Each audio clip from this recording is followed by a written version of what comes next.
আমার প্রিয় ভাই ও বোনেরা, আশা করি তোমরা সবাই ভালো আছো। আজকের আলোচনার বিষয় হবে সিধু কানু বিরসা বিশ্ববিদ্যালয়ের অন্তর্গত UG third semester political science মেজরের সবচেয়ে গুরুত্বপূর্ণ 5 নম্বরের সাজেশন প্রশ্নগুলিকে নিয়ে। তাই যারা এই বছর ইউজি থার্ড সেমিস্টারের পরীক্ষা দেবে তাদের জন্য এই ভিডিওটি খুবই গুরুত্বপূর্ণ। তাই ভিডিওটি তোমরা মনোযোগ সহকারে শেষ অবধি দেখো। ভিডিওটি শুরু করার আগে বলে রাখি, আমাদের ঠিকানা হলো genius coaching centre, Garhjaipur, Purulia, যেখানে অনলাইন এবং অফলাইন উভয় ধরনের ক্লাসের ব্যবস্থা আছে। তাই যারা আমাদের অনলাইন ব্যাচে যুক্ত হতে চাও বা পার্সোনাল টিউশন নিতে চাও তারা অবশ্যই এই নম্বরে যোগাযোগ করতে পারো। এখানে ক্লাস 12-এর পলিটিক্যাল সায়েন্স এবং গ্র্যাজুয়েশনের পলিটিক্যাল সায়েন্স মেজর ও মাইনর খুব যত্ন সহকারে পড়ানো হয়। যাই হোক, কোনোরূপ সময় নষ্ট না করে আমরা মূল ভিডিওতে চলে যাই। আমরা আগের দিন 10 নম্বরের প্রশ্নগুলিকে নিয়ে আলোচনা করেছিলাম, তাই আজকের আলোচনার বিষয় হবে 5 নম্বরের সাজেশন প্রশ্নগুলি।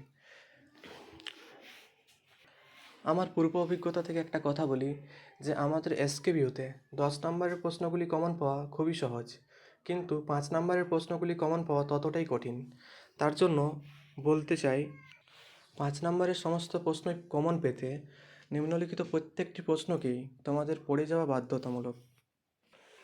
যাই হোক, শুরু করি। 1 নম্বর প্রশ্ন হলো, জোট রাজনীতির কারণগুলি আলোচনা করো, অথবা জোট রাজনীতির দুর্বলতা বা ফলাফলগুলি আলোচনা করো। এই জোট রাজনীতি থেকে তোমাদের একটি প্রশ্ন এই বছর হওয়ার সম্ভাবনা প্রবল রয়েছে। 2 নম্বর, ভারতের জাতপাতের রাজনীতিকরণ সম্পর্কে আলোচনা করো। প্রশ্নটি খুবই ইম্পর্ট্যান্ট, বারবার প্রশ্নটি আসে। 3 নম্বর, আধুনিক ভারতে জাত ব্যবস্থা টিকে থাকার কারণগুলি আলোচনা করো। 4 নম্বর প্রশ্ন হলো, সাম্প্রদায়িকতাবাদের উদ্ভবের কারণগুলি আলোচনা করো। 5 নম্বর হলো, সাম্প্রদায়িকতাবাদের নিরসনের উপায়গুলি আলোচনা করো। 6 নম্বর প্রশ্ন হলো, ভারতীয় রাজনীতিতে সাম্প্রদায়িকতার কুফল বা নেতিবাচক প্রভাবগুলি আলোচনা করো। বলে রাখি, এই যে সাম্প্রদায়িকতাবাদ থেকে তোমাদের এই বছর একটি প্রশ্ন হওয়ার সম্ভাবনা প্রবল রয়েছে। পরবর্তী প্রশ্ন হলো, বদলেন আন্দোলন সম্পর্কে আলোচনা করো। বলে রাখি, এই বদলেন আন্দোলন সম্পর্কে যদি প্রশ্ন হয় তাহলে 5 নম্বরের প্রশ্ন হতে পারে যে বদলেন আন্দোলনের 5টি কারণ আলোচনা করো, বা বলতে পারে যে বড়োল্যান্ড আন্দোলনের ফলাফল আলোচনা করো, অথবা বলতে পারে বড়োল্যান্ড আন্দোলন বিএলটি বা বড়োল্যান্ড লিবারেশন টাইগার্সের ভূমিকা আলোচনা করো। পরবর্তী প্রশ্ন হলো, জাতীয় শ্রেণীর মধ্যে পার্থক্য আলোচনা করো, অথবা বর্ণ ও জাতের মধ্যে পার্থক্য আলোচনা করো। এখানে জাতীয় শ্রেণীর মধ্যে পার্থক্য, এই প্রশ্নটি তোমাদের এই বছরের জন্য খুবই গুরুত্বপূর্ণ। 9 নম্বর, ভারতের মিশ্র সংস্কৃতির উৎসগুলি আলোচনা করো। খুবই গুরুত্বপূর্ণ একটি প্রশ্ন, বারবার প্রশ্নটি আসে। 10 নম্বর প্রশ্ন হলো, ভারতের রাজনীতিতে জাতিসত্তা বা এথনিসিটির ভূমিকা আলোচনা করো। খুবই গুরুত্বপূর্ণ আরেকটি প্রশ্ন। পরবর্তী প্রশ্ন হলো, আঞ্চলিকতাবাদ ও বিচ্ছিন্নতাবাদের পার্থক্যগুলি লেখো। এবং পরবর্তী প্রশ্ন হলো, ভারতে নির্বাচনী সংস্কারের প্রয়োজনীয়তাগুলি আলোচনা করো। 13 নম্বর প্রশ্ন হলো, ধর্মনিরপেক্ষতা ও সাম্প্রদায়িকতার মধ্যে পার্থক্য লেখো। 14 নম্বর প্রশ্ন হলো, জাত, শ্রেণী ও রাজনীতির সম্পর্ক আলোচনা করো।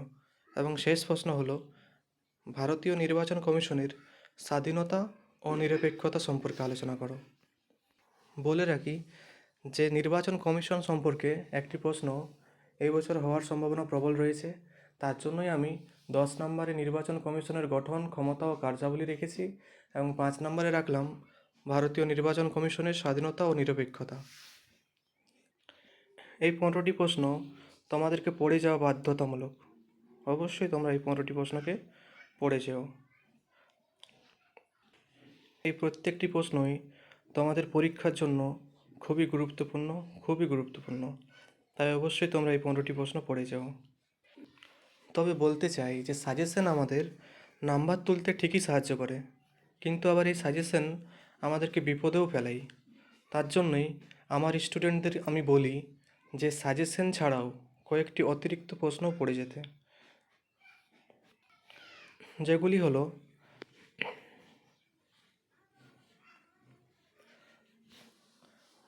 ভারতের সাম্প্রদায়িক হিংসার কয়েকটি দৃষ্টান্ত। 2 নম্বর, আঞ্চলিকতাবাদের কয়েকটি বিভিন্ন রকমের রূপ বা প্রকারভেদ। ভারতের রাজনীতিতে আঞ্চলিক দলের ভূমিকা। 4 নম্বর, ভূমিপুত্র আন্দোলন সম্পর্কে আলোচনা করো। এবং 5 নম্বর হচ্ছে ভারতের ধর্মনিরপেক্ষতার প্রকৃতি আলোচনা করো। এগুলি অতিরিক্ত প্রশ্ন, যেগুলি অবশ্যই তোমাদেরকে পড়ে যাওয়া উচিত। যাই হোক, যারা শুধুমাত্র সাজেশন পড়ে যেতে চাও তারা অবশ্যই এই 15টি প্রশ্ন পড়ে যেও, এই 15টি প্রশ্ন অবশ্যই পড়ে যেও। আর যারা সাজেশনের বাইরেও কোনো কিছু দেখে যেতে চাও তাদেরকে আমি বলবো যে এই 5টি প্রশ্ন, এই অতিরিক্ত 5টি প্রশ্ন অবশ্যই পড়ে যেতে। সেমিস্টারের জন্য চাপ হওয়া স্বাভাবিক, কিন্তু অতিরিক্ত চাপ নেওয়া বা প্যানিক করা পরীক্ষার জন্য সবসময় ক্ষতিকারক। তার জন্য তোমরা কোনরূপ চাপ করবে না, তোমাদের পরীক্ষা অবশ্যই ভালো হবে। এই প্রশ্নগুলি অবশ্যই পড়ে যেও। এই প্রশ্নগুলি যদি তোমরা পড়ে যাও তোমাদের পরীক্ষা খারাপ হওয়ার সম্ভাবনা একেবারে থাকবে না। একেবারে শেষে বলতে চাই, খুবই শীঘ্রই অর্থাৎ থার্ড সেমিস্টার পরীক্ষার কিছুদিনের পরেই আমাদের ফোর্থ সেমিস্টারের একটি ব্যাচ শুরু হচ্ছে, যেখানে তোমরা অবশ্যই যোগদান করো। আমাদের কোচিং সেন্টারের ভালো দিক হলো এখানে খুবই যত্ন সহকারে এবং দায়িত্ব সহকারে পড়ানো হয়। আমাদের কোচিং সেন্টারের ছাত্রছাত্রীরা এই সাজেশন প্রশ্নগুলি প্রায় 1 মাস আগেই পেয়ে গেছে। প্রায় 1 মাস আগেই এই সকল প্রশ্নপত্র এবং উত্তরসহ তাদেরকে দেওয়া হয়ে গেছে। আমাদের এই প্রশ্নের উত্তরগুলি পিডিএফ ফরম্যাটে দেওয়া হয়।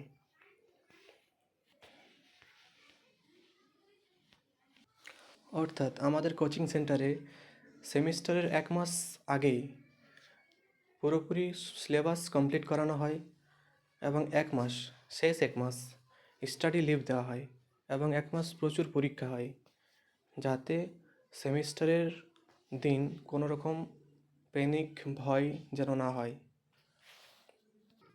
তোমরাও যদি এই সুযোগ সুবিধাগুলি নিতে চাও তাহলে শীঘ্রই আমাদের কোচিং সেন্টারে যোগাযোগ করো। যাই হোক, আর কিছু না বলে এখানেই শেষ করলাম। ভিডিওটি ভালো লাগলে অবশ্যই লাইক করো, কমেন্ট করো এবং বন্ধুদের সাথে শেয়ার করো।